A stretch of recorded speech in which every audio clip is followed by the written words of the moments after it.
The Secrets of Doctor Who is brought to you by the Star Quest Production Network and is made possible by our many generous patrons. If you'd like to support the podcast, please visit sqpn.com/give.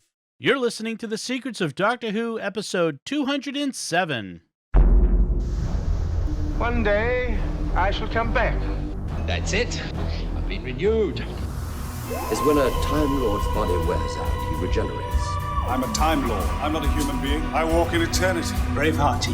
Change, my dear, and it seems not a moment too soon. Unlimited rice pudding. Position healers. Wearing a bit thin. Fantastic. Allons-y! I am Scottish. I can complain about things. Ta-da! Ooh. Should be fine. Hi, I'm Dom Bettinelli, and you're listening to The Secrets of Doctor Who, where we discuss everything about the hit BBC series, Doctor Who. And today we're discussing Day of the Moon, the second part of the 11th Doctor's second season premiere. You'll figure it out as we go along. Joining me today on the panel are Father Cory Stika. Hi, Father Cory. How's it going? Very well, thanks. And Jimmy Aiken. Hi, Jimmy. Howdy, Dom. Folks, please, if you have not yet done so, please subscribe to the podcast in Apple Podcasts, Google Podcasts, Stitcher, TuneIn, Spotify, iHeartRadio, any of your favorite podcast apps, or on the SQPN YouTube channel, where you should make sure to hit the bell to get notifications. So, as I mentioned, we're talking about the second part of the season premiere for the 11th Doctor. This is the 6th season of the new series. I can never keep those straight. I need to start making writing that down. There's so many seasons in different orders of classic and new. But this is the second part of that first. And we talked about the first part in The Impossible Astronaut. And so we're picking up from where we left off in that episode. And as a reminder, so we have the Doctor, we have Amy, we have Rory, and we have River, and a sort of new companion, Canton Everett Delaware, we're in 1969. We've got Richard Nixon, and we've got these aliens who have apparently been on Earth for centuries, if not thousands of years. In fact, I think thousands. They make that clear. Yeah. Since they say they've owned the planet since the Wheel and Fire. So they were actually there in the very second Doctor Who episode. That's right. That's right. All of Doctor Who is encompassed by the Dominion of the Silence. So, to kind of where we ended with the last one, they were in a warehouse in Florida in 1969. Having been lured there by a doctor that's 200 years older than the one we're familiar with, which is actually a notable jump that I don't know that we really commented enough about last episode. But that's breaking with the narrative tradition on Doctor Who, where even when the Doctor has encountered a slightly future version of the same incarnation, it's never been 200 years in the future before. That's a massive jump in the Doctor's age. Well, we did kind of comment that this is where Stephen Moffat starts playing with his timeline quite a bit, because by the time he's done, I think doesn't he age something like 1,000 years or something like that total by the time Stephen Moffat's finished. He's 2,000 years old by the time we get Peter Capaldi. Right, and then Capaldi spends quite a bit of time, not counting the billion years in the... I don't count that as actual. It doesn't count. So, yeah, it is interesting. Like, this might be the longest that he's ever been in one incarnation at this point of the Doctor? By the time we get Peter Capaldi, yes. Yeah. Mm-hmm. Okay. And then, and as it ended, Amy had just told the Doctor that she's pregnant, and then spun and shot at the child in the astronaut suit that they encountered. She was thinking this is the person who that she saw murder the Doctor at the beginning of that episode. And then suddenly we cut to Amy as action pregnant woman running across the desert with Canton and a bunch of FBI guys chasing her. Yes, that's what it says. 3 months later, and they catch her, chase her. He apparently doesn't remember the aliens, the silence, and he shoots Amy. And then we see these hash marks on her arm, the counting hash marks. And that's like, oh, shocking, Amy is dead, or not. Then we cut to Area 51, where we actually were recently with the Doctor in an animated version. Remember that? We recently did with the 10th Doctor. And there's the Doctor sitting in this big empty hangar in a chair. He's got long hair and a beard. So 3 months. Apparently, Time Lords grow hair very quickly. Yeah, I was going to say the opposite. Well, hair very quickly, not his Yeah. beard. That's not on a human. That's not 3 months worth of beard. No, the Right. beard expect, but I mean, I admit I haven't had a haircut since before this whole COVID thing, and my hair is nowhere near as long as the Doctor's was. Exactly. And Everett, sorry, I keep calling him Everett. I'll call him Canton, confronts him there, and then we cut to New York, where River is in a construction, a high-rise being constructed. Looks a lot like the one from Daleks in Manhattan, by the way. Could be the World Trade Center. That was being built in 1970, 1969. Yeah, that's true. They don't say explicitly what it is, but it's a construction site. She's being chased both by the Silence and then by Canton and the FBI, and she's marking her arms as she sees the Silence. So this is new, this whole marking themselves with things as they see the Silence. This is new in this episode. And she falls from the building to escape. Based on what we learned last episode, even though we don't yet know that they're called the Silence, we do know that they are a creature you instantly forget upon turning away from them. And so the hash marks are to remind you, we can infer, of when you've seen one. Right. And so apparently, like throughout this little montage, Canton has turned on the Doctor and his friends. He's hunting them now, presumably on behalf of these aliens on Earth. And that's what we're supposed to get the idea of. And so back at Area 51, now the Doctor's is, in that hangar, but now they're building walls around him using dwarf star alloy. Zero balance. Yes. The densest material in the universe, the perfect prison. And I have two thoughts on that, which is, so these two human beings are just moving around the densest material in the universe. That's why they call it zero balance, dwarf star alloy. Zero balance. So it means it's like weightless or light? Something like that. Yeah. But I just thought it was really cool to see the awesome retro 1960s zero balance dwarf star technology. It's so different than the zero balance dwarf star technology that we have access to today. Yes, exactly. Also, wasn't the Pandorica the perfect prison? I mean, are they just recycling an idea they just used? Yes. It's some kind of perfect prison. Okay. Now, is it intentional? Like, oh, by the way, we've used this idea just now, and so the Doctor's come up with this new idea based on that? Or are they just like, we're going to hope you don't remember? Just some kind of writing trope. Just some kind of. So, yes, they're going to imprison the Doctor in this perfect prison. Also, they've got Rory at a dam. Right. He's at the Glen Canyon Dam in Arizona. Yep. Welcome to the dam tour. I'm sorry, I get the Chevy Chase vacation, Vegas vacation thing in my mind. I won't go there. So he gets caught up to him, and he gets shot by Canton as well. We've got body bags back at Area 51. And of course, this the scene at the dam was the actual dam. So this is part of their North America filming tour. They actually went to the Glen Canyon Dam and were able to film there, which was pretty cool. It would have been new at that point because it finished up in 1962. So it would have been a new dam. Yes. In any event, they bring Amy and Rory back to Area 51 in body bags, which they put in the now completed dwarf star alloy prison for the Doctor. Canton steps inside it, shuts the door, and it's revealed this has all been an act. He's really on the Doctor's side. Amy and Rory are fine. And they've got and even though nothing can get in or out, no radio waves or anything can get in or out of the prison, that doesn't matter because they've got the TARDIS on invisible inside the prison. And they then go catch River from falling off the building in New York, which we'd seen before, so we knew that was going to happen when she jumped out of the spaceship.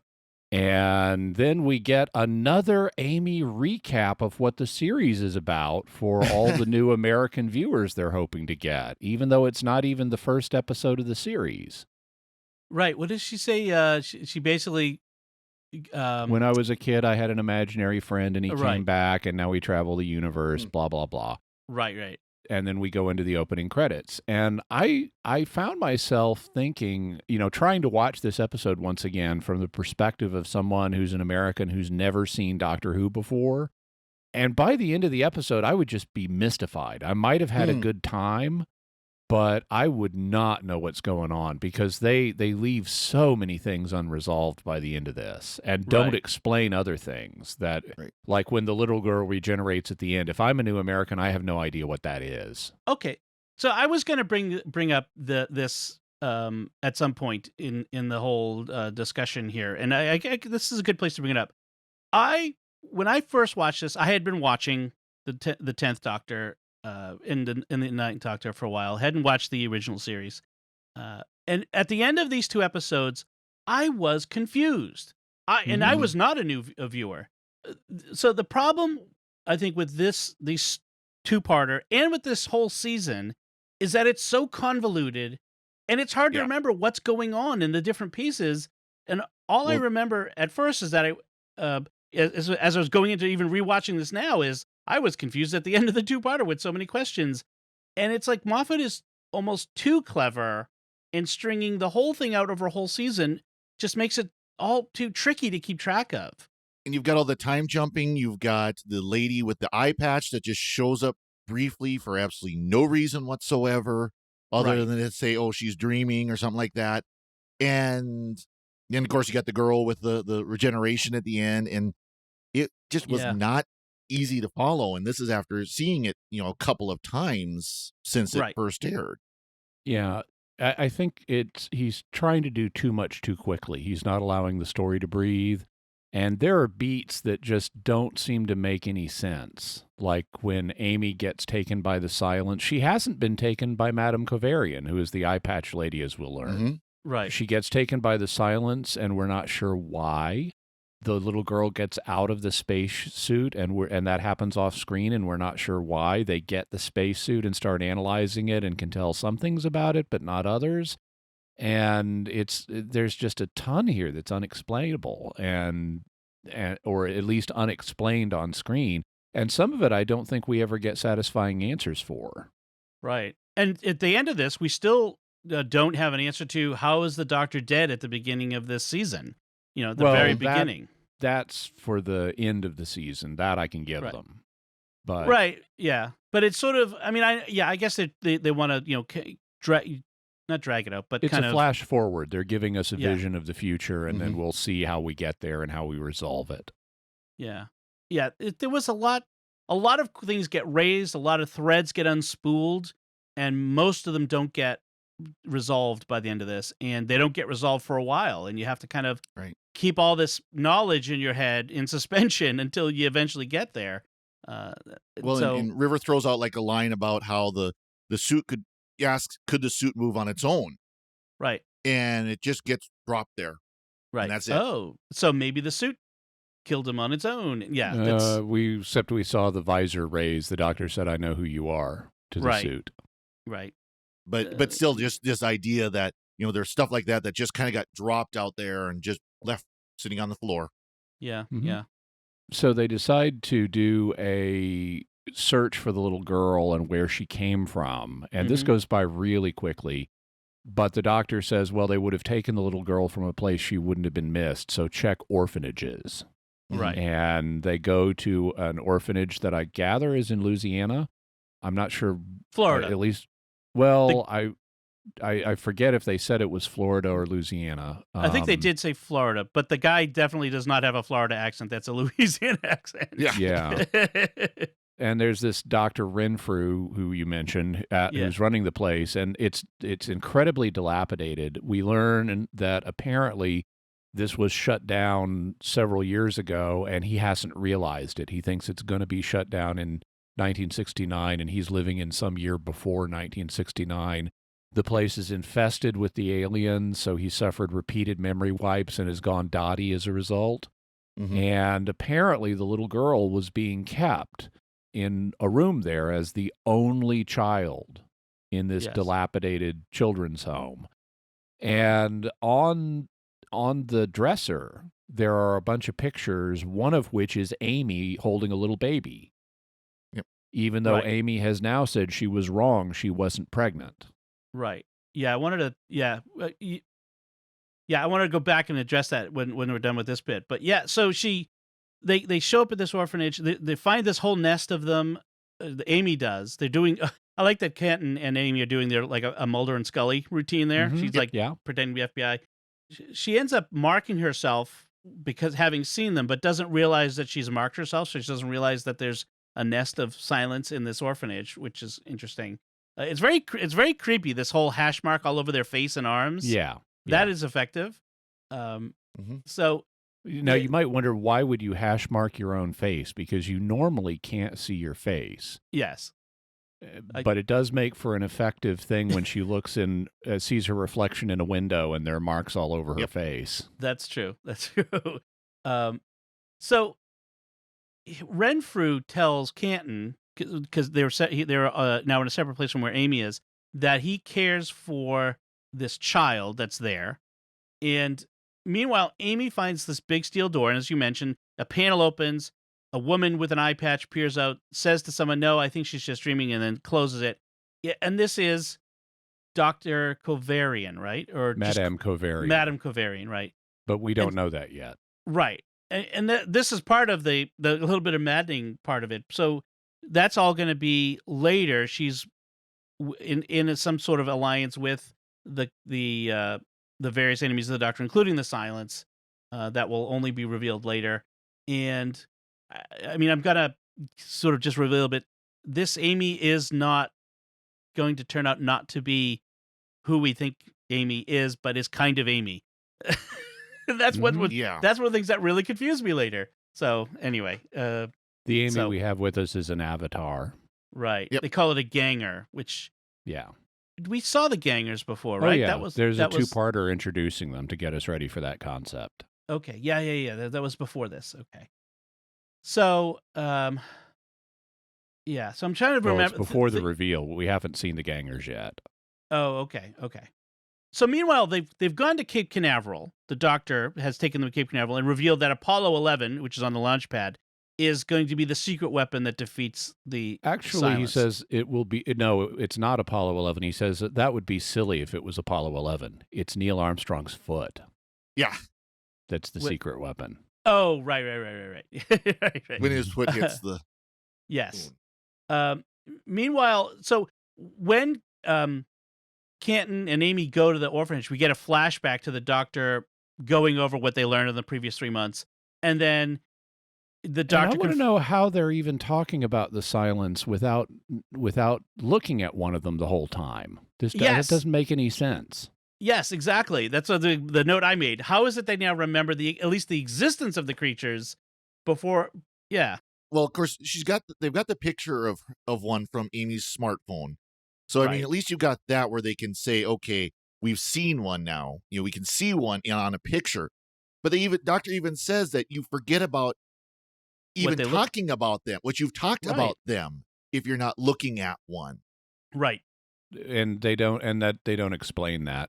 The Doctor does implant devices in them, in their palms, which are like little recorders. So when you're looking at a Silence, you can click your palm and then start describing what you're seeing. Mm-hmm. Also, it goes by really quickly, but it's also bonded to your brain, and it creates a telepathic link between you and it. Which in which case, why do you need to describe out loud what you're seeing?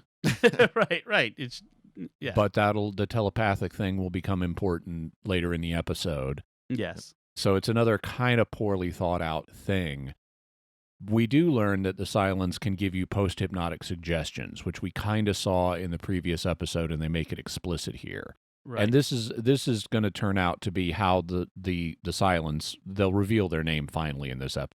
Yeah. But how the Silence have been running Earth is they run into a human. They give the human a post-hypnotic suggestion, and then the human carries it out without realizing why he's doing it. And so they've been in control of human civilization for thousands of years. They don't need to make anything or do anything themselves. They're parasitic. They just get humans to do it for them.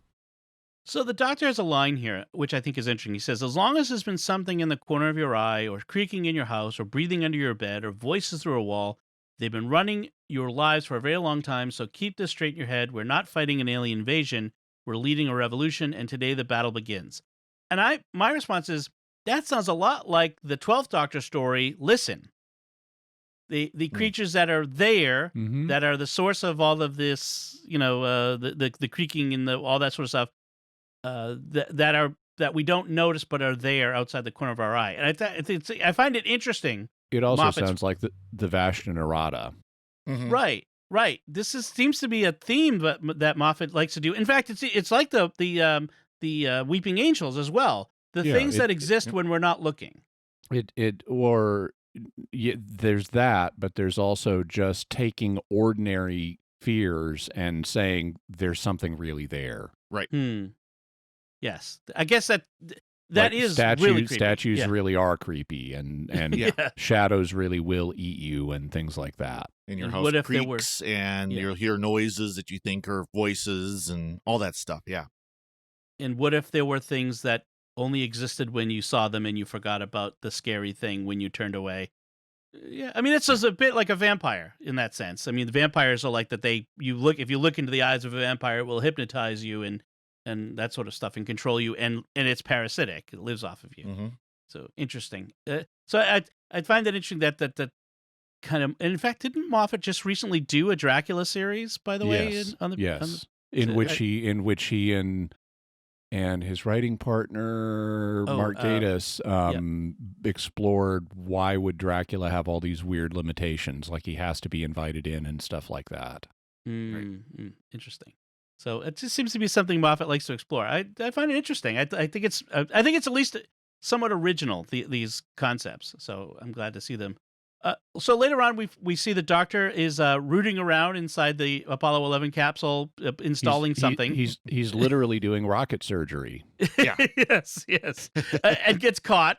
So he's being interrogated by security at Cape Canaveral, not in a cell, but in a lecture hall for some reason. What set was available? Right. So he claims to be on a secret mission for Nixon, who then shows up, having been brought there in the TARDIS by River, and he asks them to let the Doctor go. That was a fun little scene. Nixon got a lot of travel.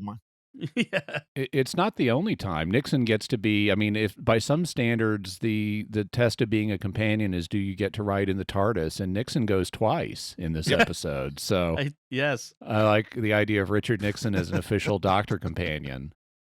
Yeah. But it is played nicely. It's nice to see Nixon just stride in and on more than one occasion in this episode and take command of a situation. And he's not arrogant about it. He doesn't strut in and like, I'm your president, obey my authority. Yeah.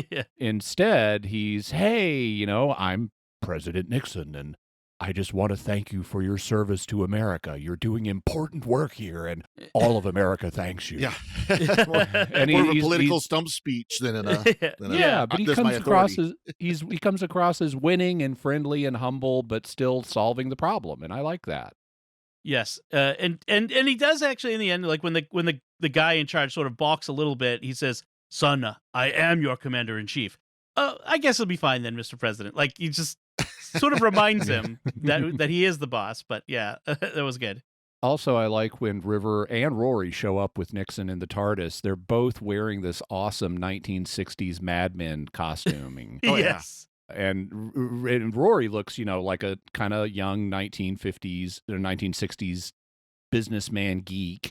And River has this awesome stylish dress and looks very 1969. And I just thought that was a good Mad Men look for them.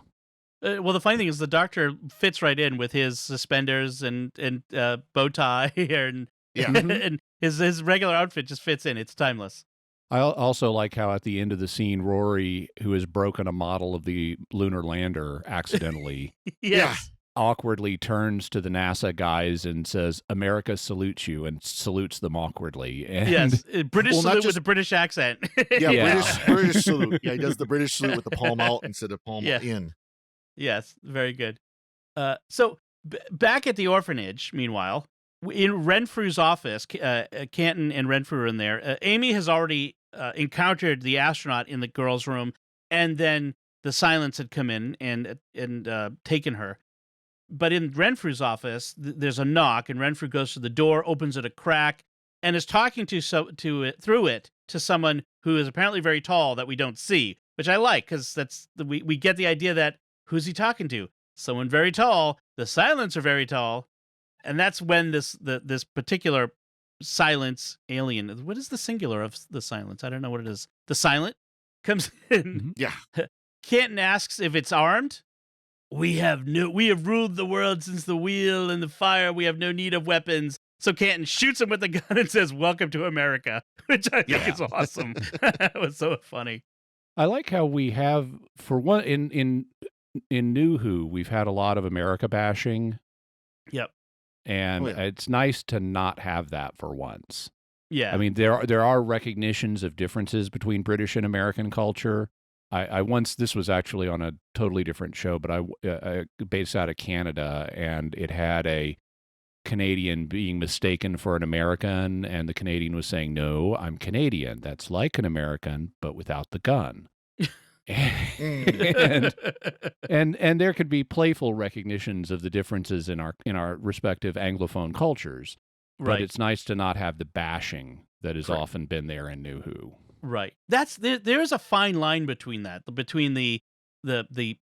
kind of insulting and just the fun, like, oh, you Americans are all cowboys, aren't you? And us taking a little bit of pride in being cowboys a bit, that difference, yes. And we could, gently call our British friends a little stuffy or whatever, but it's all in fun as opposed to, insulting. So that would be. So meanwhile, the Doctor is in the Oval Office with Nixon. By the way, before we leave or get too far away from the scene in the orphanage, I like how the silents sleep on the ceiling in clusters like bats, hanging upside down. That's really cool. Yes, that's very alien. So in fact, it reminds me of the movie Aliens in a way. So there's a little bit of that feel in these creatures. So the Doctor in the Oval Office tells Nixon, make sure that you record everything that happens in this office, which is great. This is a great subversion of a trope on Doctor Who, where the Doctor meets a historical figure and ends up giving them their best ideas. Right. And so here we have the Doctor meeting a historical figure and giving him one of his worst ideas. That's right. So, and I love the fact that they don't bash us over the head with it. It's subtle, because if you know anything about history, you know that the real President Nixon recorded everything in his office, including things that were ultimately detrimental to him and to his legacy. The famous Watergate tapes. Right. And so we're just expected to know that. If we don't know that, then it just goes by. But I like when you expect your audience to know things and you don't, bash them over the head with it. So that was good. Yeah. Although, in fairness, Nixon did not come up with the idea. LBJ did it before him, and I think Kennedy did it before him. Right. So the Doctor and River and Rory come to the rescue at the orphanage, but Amy is gone from the room by this point, and the spacesuit is empty. The nano recorder from her palm is on the floor, transmitting her voice from wherever she is, and she's apparently very scared and wanting to be rescued. And we get ambiguity in what she's saying over the transmitter, which Rory has now. Yeah. Rory is convinced that she's calling for him to come rescue her. Yes. But as it goes on, it sounds more and more like she's talking about the Doctor. And it's even going to sound like she's talking about who she loves, and it sounds like it's really the Doctor rather than Rory. But it's ambiguous, and so Rory is soldiering on to save his wife, even thinking she's not wanting me to rescue her. She's wanting the Doctor, and she really loves the Doctor. But he's still going to save her because he's committed to her. And then, of course, it's going to turn out, no, she was talking about Rory the whole time. Yes. But so this is just a distraction, but it's at least an emotionally interesting distraction. Yeah. It's like emotionally interesting, but I didn't like the way Amy came across in this because of that ambiguity that they put in there. They made her look fickle and, that, she married Rory, but she'd really rather be with the Doctor. And it did not make her look good at all. Even towards the end. Yeah. Same kind of thing. Well, Yeah. I do like, again, Rory comes off coated in gold here. He's like, he has this line where he says, because the doctor says she can't hear you through the recorder. You don't bother talking to her. And he says, she can always hear me, doctor, always, wherever she is, and she always knows that I'm coming for her. Do you understand me? Always. Like, Rory is convinced that it's not about the technology; it's that his love for her, his relationship for her, and he is dedicated to her no matter what. And I kind of like that, which makes what happens in the next season annoying. But we'll get to that when we get to next season. Or the next later on. We'll put it that way. Anyway, so Renfrew comes into the room now and says someone's been shot, and it turns out it's the Silence in his office. He remembers someone's been shot, so he must have been given a post-hypnotic suggestion to go get help. Yeah, I'm thinking. So the Silence had sent him. So the doctor comes in and asks, what it is, and this is where it tells them their name. We are the Silence. At which point the doctor then has this flashback to the beginning of last season, and all the time someone talking about running from the Silence, and the Silence will fall. So we get this clear indication that the Silence has been planned from the beginning of the 11th Doctor's, right? Like from the very first episode of the 11th Doctor, in fact. Yeah, and Silence will fall is not the greatest line as a slogan because it contains an inherent ambiguity. And to my mind, it's like Silence will fall sounds even more like Silence will be defeated. Yes. Right. Than Silence will be victorious. Yeah. Well, because it's sort of an awkward. Well, they flash back to that scene where Rory's going into the TARDIS and everything gets dead silent. So, this was in Venice. And so last season, they made it sound like literally silence, the lack of sound, it will fall, which that does make sense. The idea of the lack of sound will fall, kind of like a fog falling or, something falling down, coming down on you, not they're being overtaken. Right. Yeah. But something like Silence will fall across the land would work better. Yeah. Yes. But across the world. We get to have the end of this episode where the Silence does fall, as we'll see. So we're back at Area 51. It's several days later. The cell opens. Canton comes out. "You've been in there for days," says the soldier. And then Nixon comes out, which is like no one seems to ask, how did the president get in there? Now, Dom, I have to correct you. As Air Force, he's an airman. Actually, a sergeant, to be more correct. Oh, yes. Yes. Because it was Air Force. So, yeah. Sorry, I got to maintain my little bit of pride there. That's right. That's right. We have an Air Force veteran here. Well, yeah, I'm willing to take that. So the TV shows the Apollo 11 on the pad preparing for launch. Back in the warehouse in Florida, where we were in the last episode, the Doctor and River are now examining the spacesuit. Not sure why they're back in the warehouse. Yeah, this is unexplained. Yeah. They talk about how it's a hybrid. It's got alien tech for life support, but it's at least 20 kinds of alien tech in it. Yes. So we're basically explained, we have a narrative explanation here. The Silence are, for some reason, raising this girl, keeping her safe, making her somewhat independent, but also, being, contained in this suit. And the Doctor gets this idea. He says the Silence are super parasites influencing human behavior since the beginning of history. So why did they suddenly decide to go to the moon? Because they needed a spacesuit. Like, that's the Doctor's theory, is that the whole moon mission was just so that humanity could build a spacesuit that would fit their needs, which is interesting. So meanwhile, Canton's back in the cell at Area 51 with the wounded Silence, and gets him to say on video on Amy's phone that humans should kill the Silence on sight. Which I like how he explains to the Silent that this is a camera phone, and then he says whatever a camera phone is. Yes, right. A 2011 version. It's not an iPhone yet. Yeah, we haven't got there yet. Yeah, it's not even a smartphone, really. It's like a little flip phone. Yeah. So Amy says in the this is the point in the warehouse where Amy does the whole "I love you" and the other one doesn't know it, and we're supposed to think she's talking about the Doctor, and Rory thinks that she's talking about the Doctor, and that's when Rory and the Doctor have this conversation about Rory, do you remember waiting 2,000 years for Amy. And he kind of says, no, unless I actually, really think about it hard. And he sort of leaves it ambiguous. No. He said Or wants it to be ambiguous. He first says no, and then the doctor says, "Are you lying?" And he says, "Of course I'm lying." Except I don't Right. think about it all the time. There's like a door in my mind that I can open if I want. Right. That's what it is. Yes. So he wants to know if you, doctor, can track her through this telepathic hand thing. Why don't we just go now? And the doctor says, and then what? This is, you were in Rome. This is like kicking out the Romans. And you got to have a plan. And so we get some progression on Apollo 11 is getting ready to land. And then all of a sudden we're with Amy, and the Silents are telling her that we're honoring you, but your role is going to be over soon, and you can sleep now. And they're trying to put her to sleep with a post-hypnotic suggestion or something. And suddenly the TARDIS materializes. And in context, if the writing is good, that means the doctor now has a plan. And so the doctor comes out. He's got a television with him.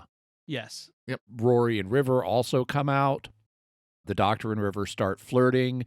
Amy, who is tied to something, says, is this really important flirting? I feel like I should be higher on the list. Yes. Yeah. And the doctor also notes, because we have another one of these TARDIS sets, the primitive TARDIS things. He says, this is very Aikman Road. Right. And he references the episode The Lodger, where saw this kind of TARDIS-like structure before. He then starts playing for them the beginning of the moonwalk, which is occurring live because they didn't have VCRs then. Yep. But he finally reveals his logic, which is, humanity doesn't just go to the moon and stop. They're gonna sail out into the stars. There's 1 billion people watching this now, and sooner or later, every human in the future sees this moment in archival footage. And so as Neil Armstrong is doing the one small step for man, the video from Canton's Amy's camera phone breaks in with the Silents telling them, you should kill us all on sight.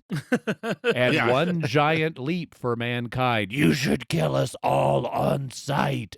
And this keeps getting repeated. And so we see humans like in a bar somewhere on Earth suddenly realizing there's a silent among them and turning on it. And so the doctor explains, you've raised an army against yourself. Well, really, they didn't. He did. But but now humans all will have a post-hypnotic suggestion to kill the Silents on sight. And the era of the Silents is over. So they can't control Earth anymore. They're going to need to run. And that's interesting of the doctor to basically, call up an army to violently overthrow, like to kill them on sight, is what he went for on that. It's a little un-Jodie Whittaker-ish, isn't it? Yes. Why can't we all be friends? It's a little more Peter Davison-y. Yeah. The Secret Service in the Oval Office turn, see a Silent standing there, and start blasting away. Then a gun battle ensues in the Silence's lair. Rory at this point realizes it was Amy talking about him earlier, and River waits until the doctor's in the TARDIS, and then she does some super moves with her gun to shoot all the Silents at once. She was pretty fairly shooting even before the doctor went into the TARDIS. Yeah. But I like how they're like back to back and covering, so they're covering each other's backs as they're turning around, and she's shooting the Silence and he's waving his screwdriver. Yes. And she says, what are you doing? I'm helping. You've got a screwdriver. Go build a cabinet. He says, that's really rude. And then she says, learn how to drive, which is even more rude. Well, this is where Amy says, after she shoots all the TARDIS after the doctor's gone inside, she says, my old fellow didn't see that, did he? He gets ever so cross. And Rory says, so what kind of doctor are you? Very what's going on? She goes, archaeology, love a tomb. And in other words, she's just turned the lair into a tomb. So back, we end up back at Amy does the whole, I was saying, calling you a stupid face. You're the only one I call stupid face. And that's why I said, I love you, stupid face. And Rory's like, "Oh, okay. I feel all awkward now because it's my fault that you said something ambiguous." But they test this once more Mm-hmm. in this episode because the doctor, so Rory is off by himself and the doctor's talking to Amy and he says, "So you told me you were pregnant. Why did you tell me?" And she says, "Because you're my best friend. Why didn't you tell Rory?" And the implication might be that he got her pregnant. Right. At least the way Rory is hearing it. Now, really, the doctor knows he didn't sleep with Amy. And so he's asking for some other reason. But from Rory's perspective, who's overhearing it on the palm thing, this could signal the doctor, Amy thinks that the doctor's the father. Yes. And she explains, no, it's because I've been traveling with you. I was afraid of, that's got to have an effect. What if the baby's deformed as a result? What if it has a time head? and they have a laugh about whatever a time head might be. Yes. And so there is a logical explanation why she would talk to the doctor about it before talking to Rory about it. And so that resolves that tension. Right. And spoilers, there is an effect to the baby that we'll get to later. Yeah, the baby totally has a time head. Yes. Yeah. But we're not quite there yet. The doctor also drops River off back at Storm Cage. We have a poignant moment where he's about to leave and she says, "Hey, aren't you forgetting something?" And he doesn't realize what she's talking about. And so she kisses him. Yep. And he's kind of awkward about it, but she's very passionate about it. And as he's walking away, he says, "Well, there's a first time for everything." And she realizes, and alas, that's the last time she's going to get to kiss the doctor in her timeline. They're going in opposite directions, so that's the last kiss. She thinks. Yeah. But then, back in the TARDIS, after we have the time head discussion, the doctor surreptitiously does a scan on Amy to see if she's pregnant or not.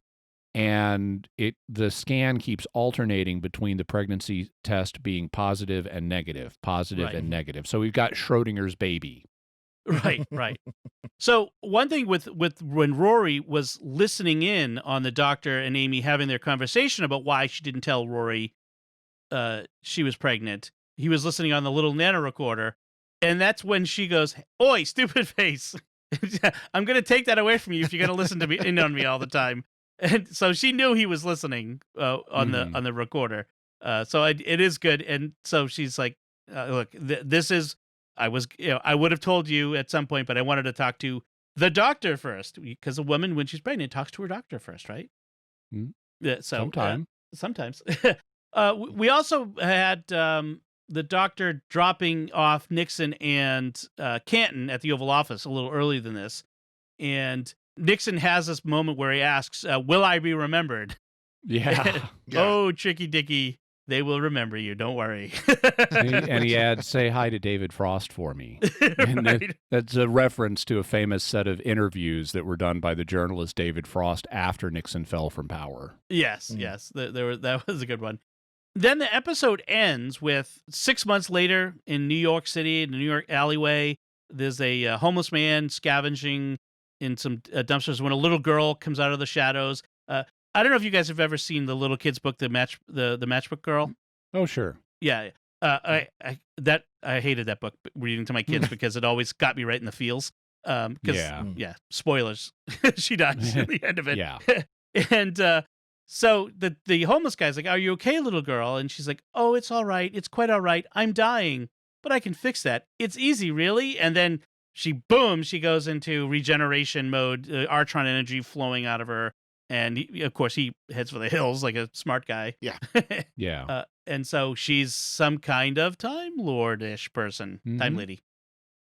So to kind of pull back, so this is so confusing. We probably owe it to listeners who haven't seen this or seen it in a while to connect a few of the dots for them. Yes. Mm-hmm. So you can deduce where they're going from little clues that are dropped in this. It's confusing at the time, but they actually are setting up where they're going. So so Amy is pregnant. Even though they're being ambiguous about that now, there's no way they're pulling the plug on that and saying, "Oh no, she was never pregnant." They've crossed that line. She's got to have a baby. Yes. And since she found the photo of her and the baby in the orphanage, that means she's the mother of the little girl that ends up in the spacesuit. Right. And because she's been traveling with the doctor, and we'll find out even more about the circumstances of this, but because she's been traveling with the doctor, the baby does have a time head. Her and Rory's baby is effectively a Time Lord and has multiple regenerations. And so the little girl, so we'll see the little girl as a baby, as her first incarnation. Then she apparently, she later regenerates when she's old enough to understand, because she then regenerates again at the end of this episode, and she will regenerate further, and she will end up in the spacesuit, just like she was in the spacesuit here in this episode as a little girl. Right. She's going to be in the spacesuit as a full-grown woman when she shoots the doctor. And this is all part of a plot that's being engineered by the Silence and the eye patch lady, who we'll later learn is Madame Kovarian. Right. Right. To kill the doctor. To kill the doctor, which is a fixed point in time, which is why the Silence needed the astronaut suit, because the circumstances of that moment can't change. Right. Yes. And so this little girl is the secret weapon that can kill the doctor. That's the whole idea. Yeah, we won't go. I mean, if you've watched all this, you know what all happens. But if you haven't watched all this, we won't necessarily. And if it's been a while, that'll at least put the framework back, and you'll know who the details involve. Yeah, I mean, I have to say, it wasn't until I was re-explaining this to my wife Melanie that I remembered how it is the doctor gets out of getting the shot in the first beginning. Like, obviously, the doctor is not like dead, because we have multiple seasons to go with the Doctor, the 11th Doctor, and later incarnations. But it wasn't until I was re-explaining this, I'm like, oh, right, that's how he survived. Like, it completely left my mind at that point, because it's the thing, it's just confusing. Anyway, so we'll get back to that, because my wife she's still confused. So we'll have to rewatch. And everybody was too when this first aired, so she's not alone. Yes. So anything left to say about these two episodes? Father Cory? Nothing here. Jimmy? Nope. All right. So if you're still confused, you can send us some feedback and let us know, and we'll try to work through it together.